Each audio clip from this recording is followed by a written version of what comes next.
નમસ્કાર સાથીઓ, જય જવાન જય કિસાન।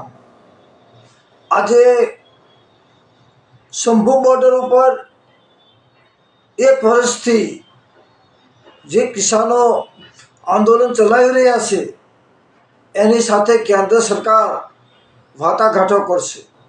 આશા રાખવી કે સમગ્ર દેશના કિસાનોની મૂળ સમસ્યાનો ઉકેલ લાવવા કેન્દ્ર સરકાર આગળ આવે અને યોગ્ય જોગવાઈ કરે। દોસ્તો, આ દેશમાં અને ગુજરાતમાં પણ જે બીજા રાજ્યોમાં ખેડૂતોની સમસ્યા છે એના કરતાં પણ વધારે બમણી સમસ્યા જો ખેડૂતોને હોય તો ગુજરાતમાં છે।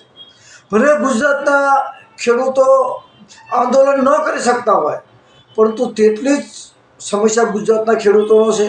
ગુજરાતના ખેડૂતો પર વીજ ચોરીના કેસ થાય, પાણી ચોરીના કેસ થાય, વીજ કંપનીઓવાળા બળજબરીપૂર્વક વીજ પોલ નાખે, ખોટી જમીન માપણીઓ થાય, ખેડૂતોને કદાપી ઉત્પાદનના પૂરા ભાવ ન મળે, પાક નુકસાનીનું યોગ્ય અને સમયસર પૂરું વળતર ન મળે, પ્રધાનમંત્રી ફસલ વીમા યોજના અંતર્ગત કદાપી વળતર મળ્યું નથી, ખેતીનો ખર્ચ દિવસે ને દિવસે 4 ગણો થતો જાય અને આવક ઘટતા ખેડૂતોની ખોટ જતી રહે છે। ત્યારે દેશમાં અને રાજ્યના ખેડૂતોના આપઘાત અટકાવવા અમારા સંગઠન ક્રાંતિ દ્વારા રામદાસ સુપ્રીમ કોર્ટમાં અરજી કરતા સુપ્રીમ કોર્ટે ચિંતિત થતા સુપ્રીમ કોર્ટે હુકમ કર્યો હતો કે સરકાર દેશમાં અને રાજ્યના ખેડૂતોના આપઘાત અટકાવવા કાયમી યોગ્ય નીતિ બનાવે, જેમાં સરકારે ઉત્પાદનના પૂરા ભાવ આપવા જોઈએ, કુદરતી આપત્તિમાં સમયસર અને પૂરું વળતર આપવું જોઈએ। સરકારી નીતિને કારણે જે ખેડૂતો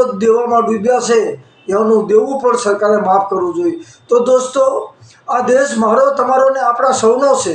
તો આશા રાખવી કે ગુજરાત સરકાર પણ ચાલુ વિધાનસભા બજેટ સત્રમાં ખેડૂતોના જે ટોટલ બજેટ છે એના 50% બજેટની રકમ ગુજરાતના ગ્રામીણ વિસ્તારોમાં આપે, જેમાં ખેતી સાથે સંકળાયેલા ખેડૂતો, મજૂરો અને ખાસ કરીને પશુપાલન કરતા અને અન્ય ભાગ્યા મજૂરોની પણ એટલી જ સમસ્યા છે।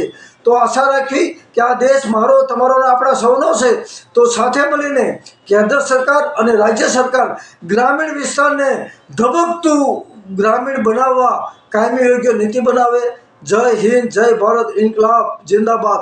દેશ કિસાન, જય કિસાન, જય કિસાન।